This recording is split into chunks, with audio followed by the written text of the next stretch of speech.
This demonstrates to you how a teacher-centered pedagogical model looks like.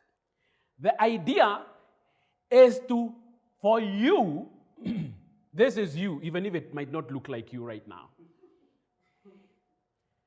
is to deliver the content to the student, and then you assess the student for the content at the end of the term. That's it. Any guy or any girl who doesn't get this is stupid in your book. What are we trying to animate here? We are not trying to animate this. We are trying to animate this. This is how a learner-centered pedagogical matrix looks like, as opposed to a teacher-centered one. We have already talked about the teacher-centered one. We have already described that this is how a teacher-centered traditional pedagogy looks like. From what you can see here, this is the teacher, and this is also the teacher. And I have not linked this role and this role, but they are linked. The first role of the teacher is this: learning design. The learning designer develops creative lesson plan or design guided by the syllabus demands, learner needs, abilities, interests, knowledge, and previous feedback. So as you design the learning experience for your students, you are drawing on several things. Content is only one of them. So what informs your lesson design is content, demands, that is the syllabus, learner needs, not your needs, abilities, interests, knowledge, and previous feedback. The question is, where does this previous feedback come from? In learner-centered pedagogy, feedback is continuous. So, here you are, you have designed your learning activity, and I have said that learning activities are at the heart of the design. So when I look at your lesson plan, what your lesson plan is supposed to give me is not content. Content does not reside in a lesson plan. What your lesson plan is supposed to tell me is learner activities. What do you expect learners to do? That's what I want to see in your lesson plan. And then it should be detailed, task-oriented, with specific outputs, specific roles, and methods of recording and reporting output. Your lesson plan should tell me what is the task or action that you expect your students to undertake. What are the outputs that you expect from that exercise? What are the roles that you expect individual students or groups of students to play in that exercise? What are going to be the methods of recording and methods of reporting output? All that is supposed to be in your learner design.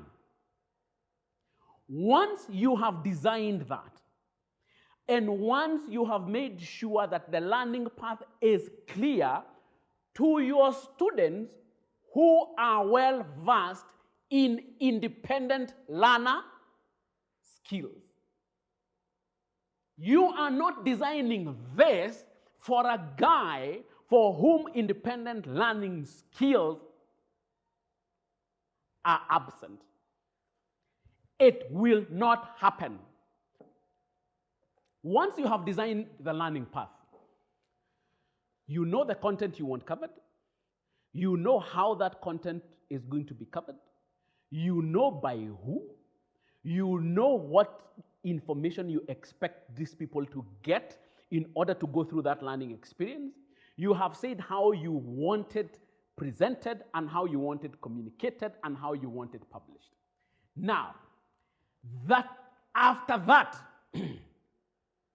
the task moves from the teacher to the student. It's out of your hands. You have designed it. You know what you expect the outputs to be, and you know the path that you want your students to take because you have described that path in detail in your tasks.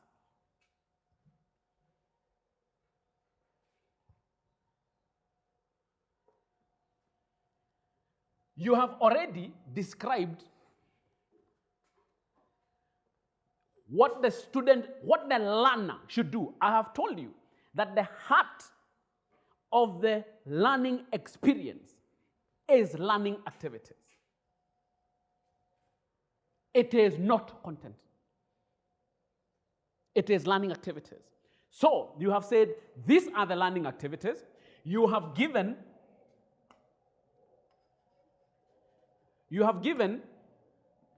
detailed action with specific outputs, specific roles, and methods of recording and reporting output. The work moves from the teacher to the student.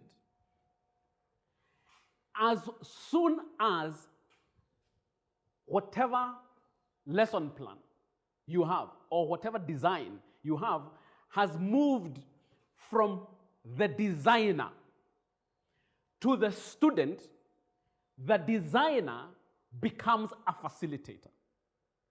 The relationship between the student and the teacher is that one of a facilitator and not a designer.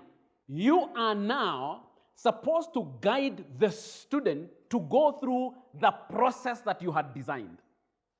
And when you are doing that, your role here, we have said what it is. Your role here is to guide the process, to link activities to outputs using feedback. You know what you want. It is the students who are doing it. Your job is to guide what the students are doing with an eye on the outputs. And therefore, once the student is here, the first step is for the students to look at the design of the learning path that you have designed for them. They define the task. They plan according to provided parameters. They find and evaluate relevant information and they record that information. Remember, content is not your business. Your business is to design the learning path. The students will look for the content. You will have made it very clear where you want the content to come from, and for students who have advanced independent learner skills, you don't even have to tell them where to get the information from.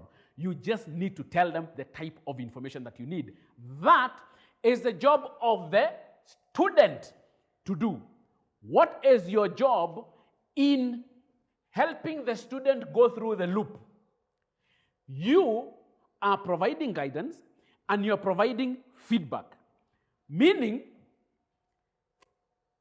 one of the most important skills for you to have in order to facilitate your students is a skill we call questioning.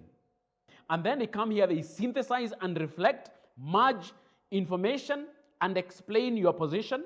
Look back at the big question. Did you answer it? What is the complexity? The student is supposed to look back at the task by here and ask, have they responded to the task as expected? Then communicate, publish, and evaluate the process.